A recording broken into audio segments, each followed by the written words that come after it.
تو وہ کہنے لگا اللہ کی قسم یہ تو یثرب کا چارہ ہے، اور یہ ان کی ذہانت کے اوپر بھی اور ان کی معاملہ فہمی کے اوپر بھی دلیل دیتی ہے کہ مدینہ کی کھجور کی گٹھلی کو پہچان گئے اور فوری اپنے تجارتی قافلے کو کہا تم ساحل سمندر کی طرف چل پڑو، لیکن ساتھ دوسرا انتظام بھی کیا، کیا؟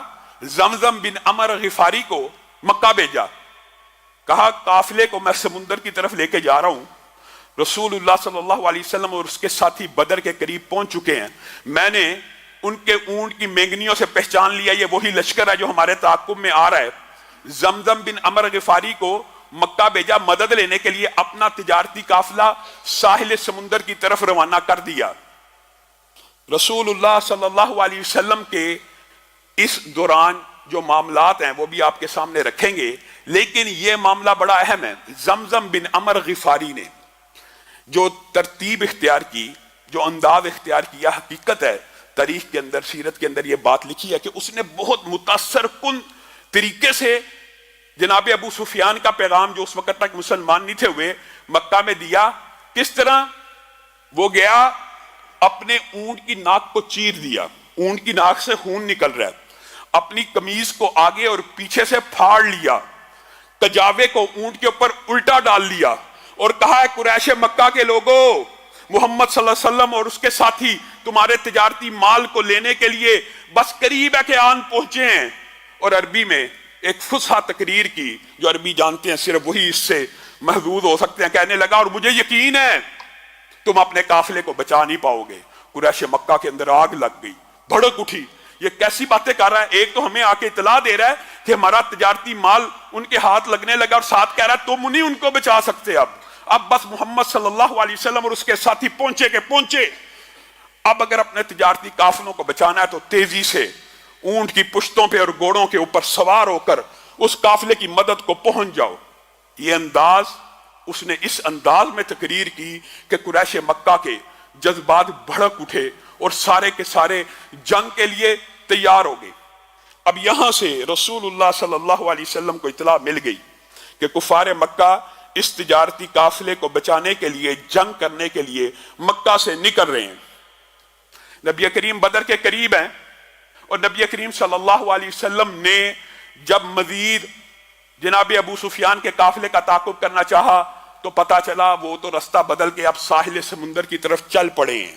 گویا یہ تجارتی قافلہ نبی کریم صلی اللہ علیہ وسلم کی دسترس سے باہر نکل گیا۔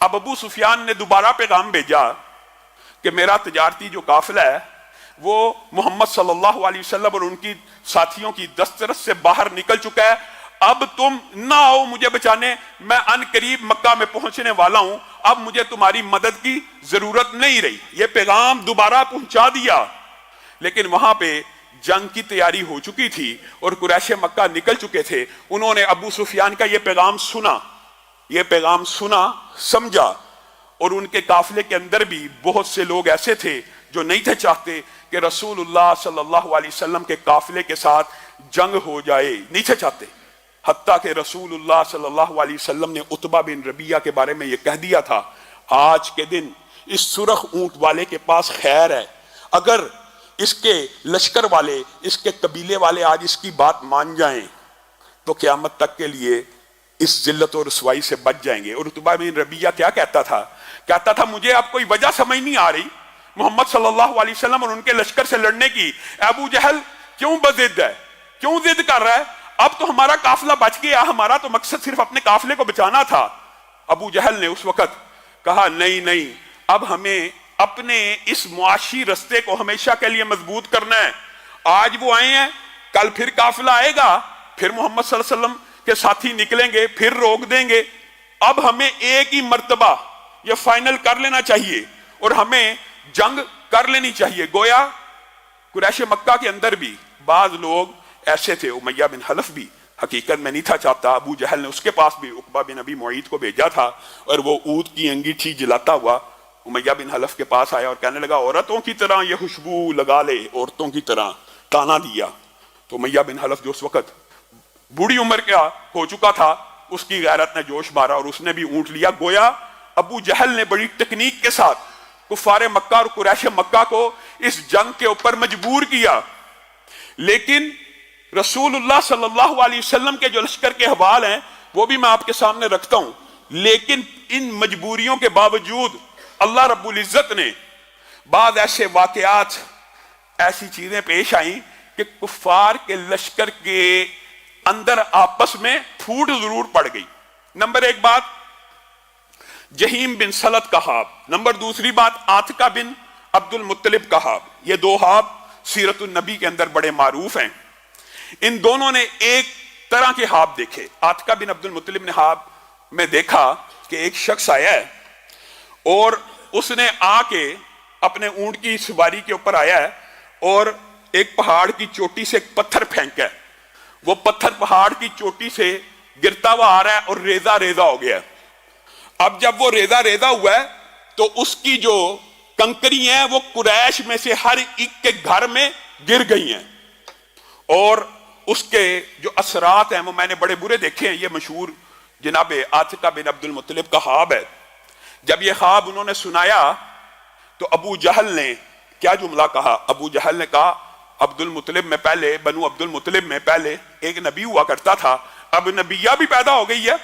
یہ تمہیں ڈرانے کے لیے اس طرح کے خواب سناتی ہے، یہ تمہیں ڈرانے کے لیے ایسے خواب سناتی ہے. اور یہ معروف واقعہ جس نے تفصیل سے پڑھنا ہو تو عباس کو بڑا غصہ لگا اور انہوں نے کہا پہلے تو نے ہمارے بنو عبد المطلب کے مردوں کو یہاں سے نکال دیا، اب تو ہماری عورتوں کے بارے میں بھی بکواس کرتا ہے، اپنی زبان کو لگام دے. خیر ایک یہ خواب تھا جس کی وجہ سے کفار کے دلوں کے اندر ہیبت بیٹھ گئی. پھر جہیم بن سلط نے ایسا ہی ایک خواب دیکھا اور اس نے کیا دیکھا؟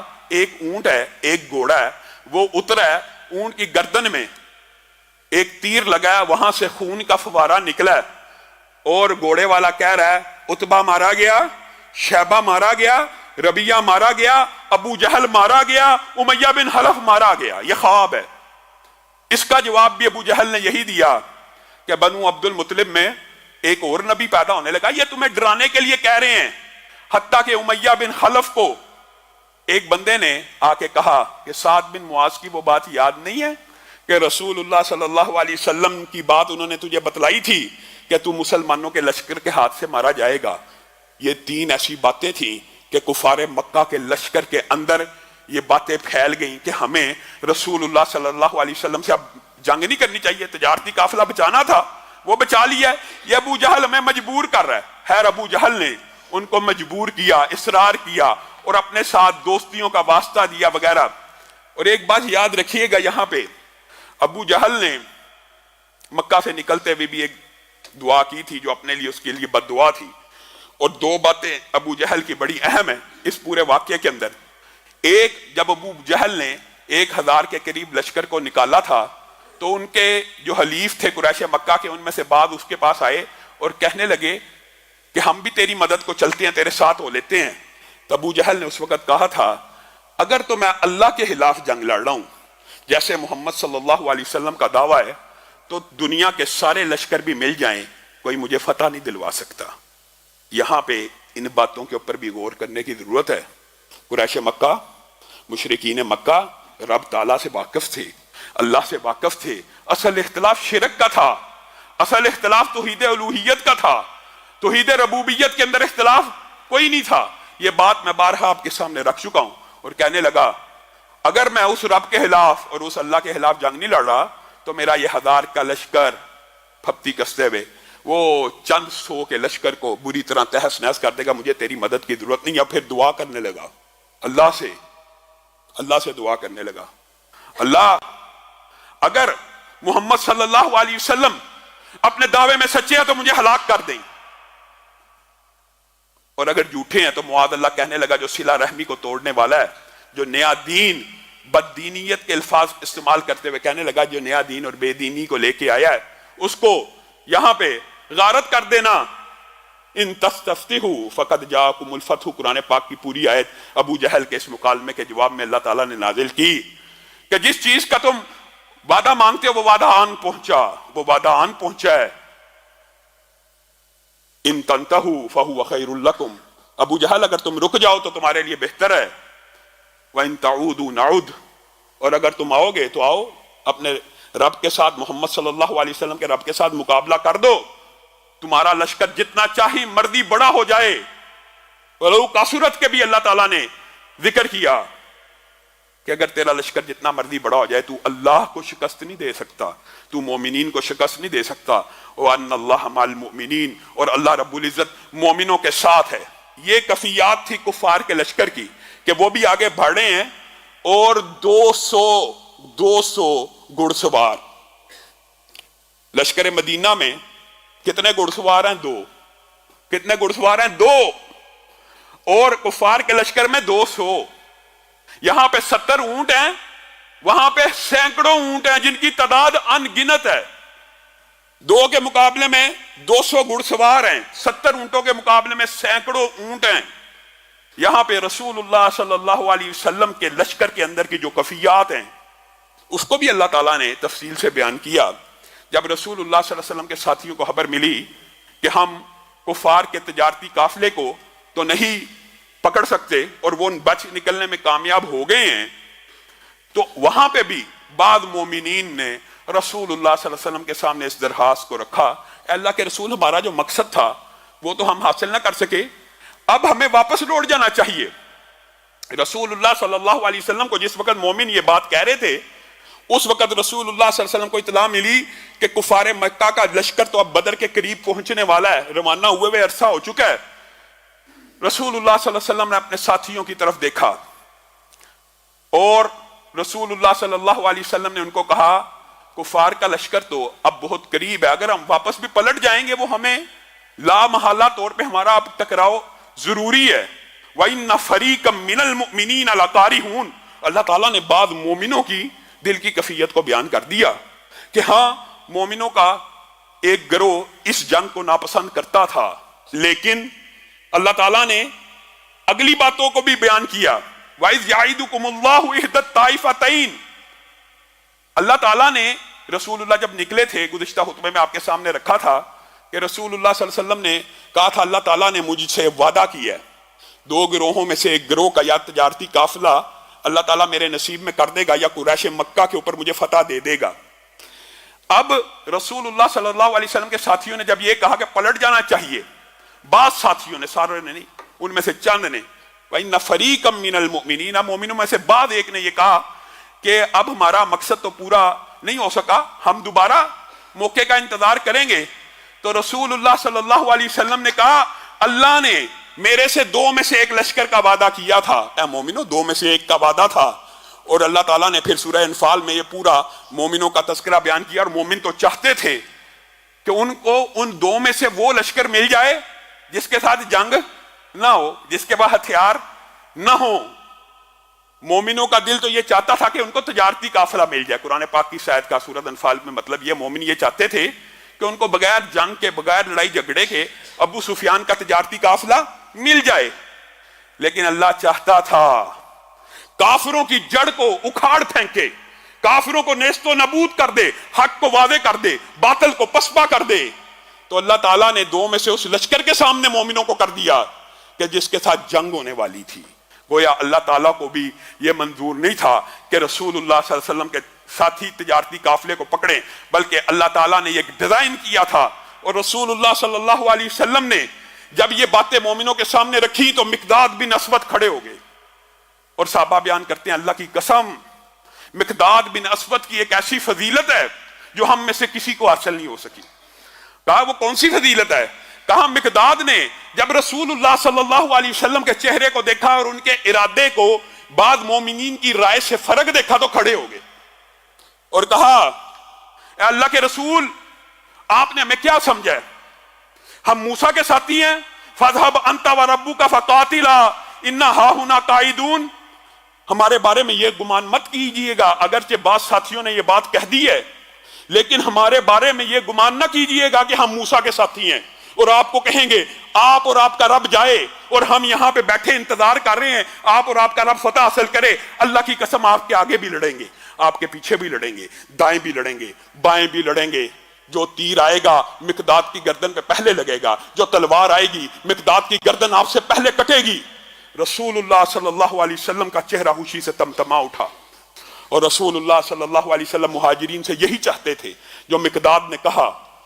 رسول اللہ صلی اللہ علیہ وسلم نے مہاجرین کی ساری رائے کو جب اس بات کے اوپر یکسو ہوتے دیکھا، مشورہ ہو جانا، رائے کا اختلاف ہو جانا کوئی بات نہیں، لیکن مقداد کی تقریر کے بعد سارے مہاجرین اس بات پہ یکسو ہو گئے کہ ہم رسول اللہ صلی اللہ علیہ وسلم کے دائیں بھی لڑیں گے بائیں بھی لڑیں گے، جو رسول اللہ چاہتے ہیں، جس قافلے کے ساتھ چاہتے ہیں ہمیں لڑانا ہم لڑیں گے۔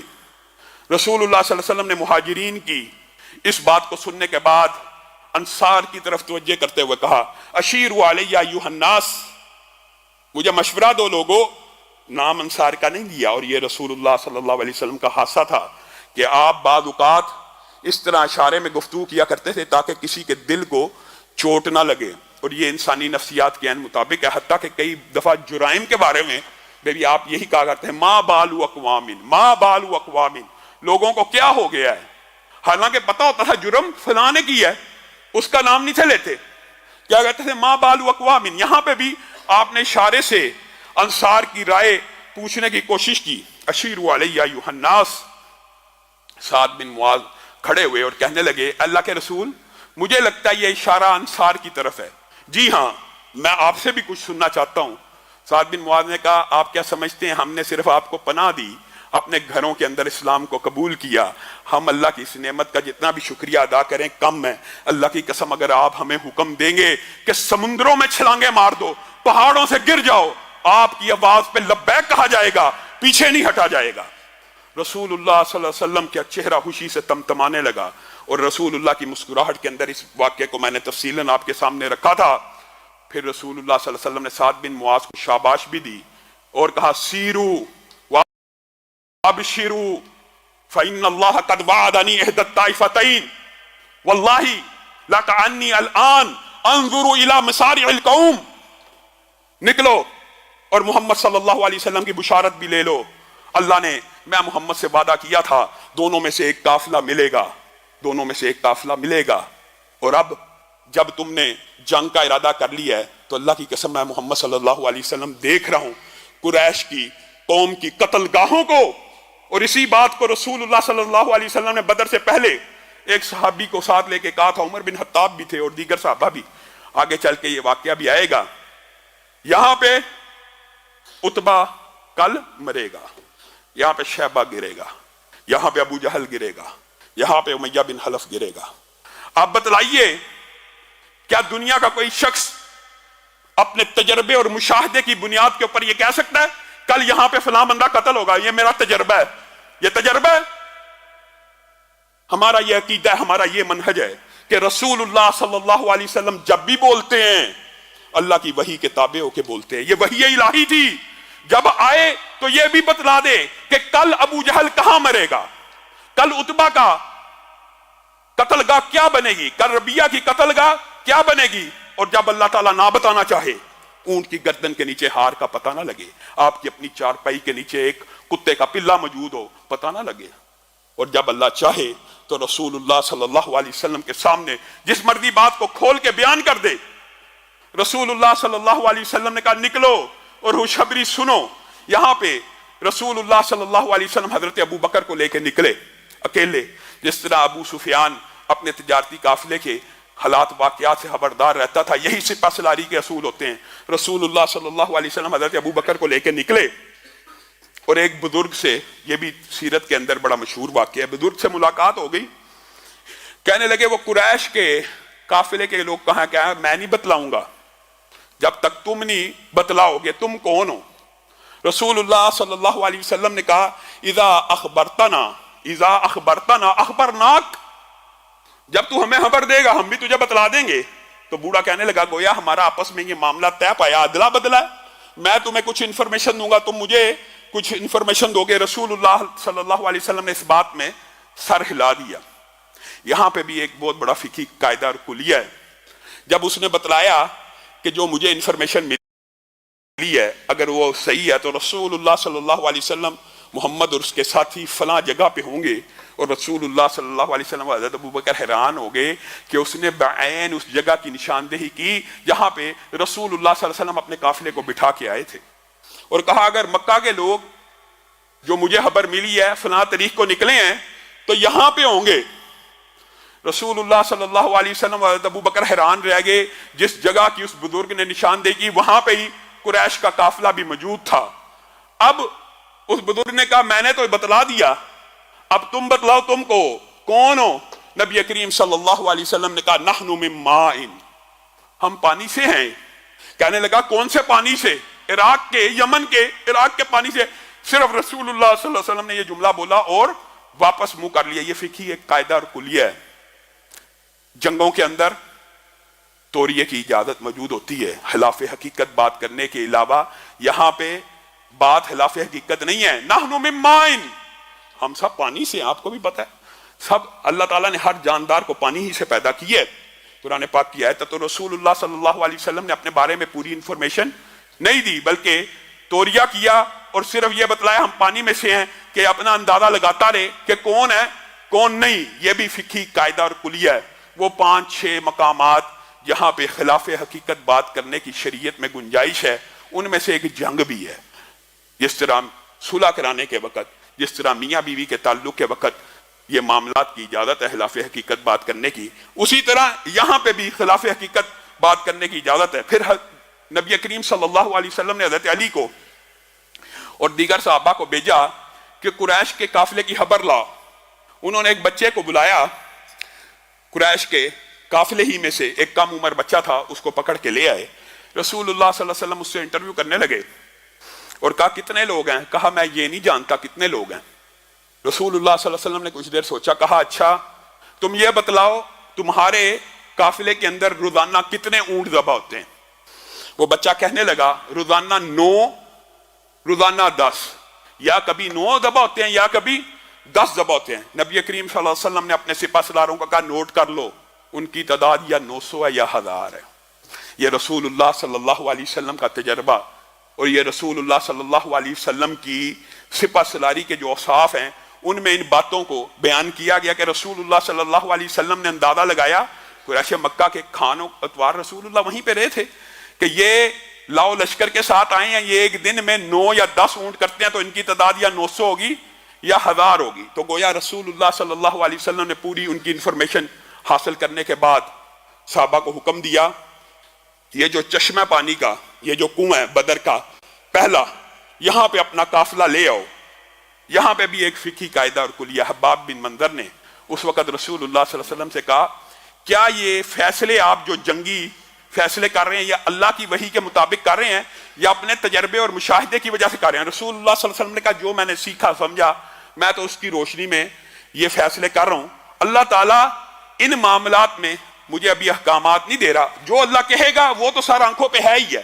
ابھی دنیاوی معاملات ہیں، لشکر کے معاملات ہیں، تو میں اپنے اجتہاد کی بنیاد کے اوپر فیصلے کر رہا ہوں۔ تو حباب نے کہا اللہ کے رسول اگر تجھے اللہ کی وحی سے فیصلہ نہیں ہے تو پھر میرا مشورہ یہ سب سے آگے والے کنویں میں جائیے، اس کے اوپر لشکر دیجیے، باقی کنووں کو پاٹ کر کے ہم سارے کا سارا پانی اپنے کنویں پہ لے آئیں گے۔ جب جنگ شروع ہوگی قریش مکہ پیاسے رہیں گے، ہمارے پاس پانی ہوگا۔ یہاں سے بھی صحابہ کی تربیت کا اور ایک فقہی قاعدہ اور کلیہ بھی ظاہر ہوتا ہے کہ رسول اللہ صلی اللہ علیہ وسلم نے صحابہ کے اوپر ایسا جبر نہیں تھا رکھا ہوا کہ کوئی بندہ اپنی رائے نہیں دے سکتا۔ رسول اللہ صلی اللہ علیہ وسلم وحی کی موجودگی میں کسی کی رائے کو سنتے ہی نہیں تھے، اور وہی حتمی رائے ہوتی تھی۔ لیکن جن معاملات میں کسی کی رائے کی گنجائش موجود ہوتی تھی تو رسول اللہ صلی اللہ علیہ وسلم وہاں پہ یہ رویہ نہیں تھے رکھتے میں نے فیصلہ کر دیا تو کر دیا، نہیں۔ حباب کی رائے رسول اللہ کو بہتر لگی، آپ نے اپنی رائے سے رجوع کیا اور کہا قافلے والوں جو حباب کہتا ہے اس کی رائے کے اوپر عمل کرو۔ انشاءاللہ بدر کے حوالے سے، اس مارکے کے حوالے سے جو چیدہ چیدہ واقعات ہیں، چونکہ یہ اسلامی تاریخ کا ایک سنہری اور روشن باب ہے، اس لیے قدر تفصیل سے آپ کے سامنے رکھ رہے ہیں۔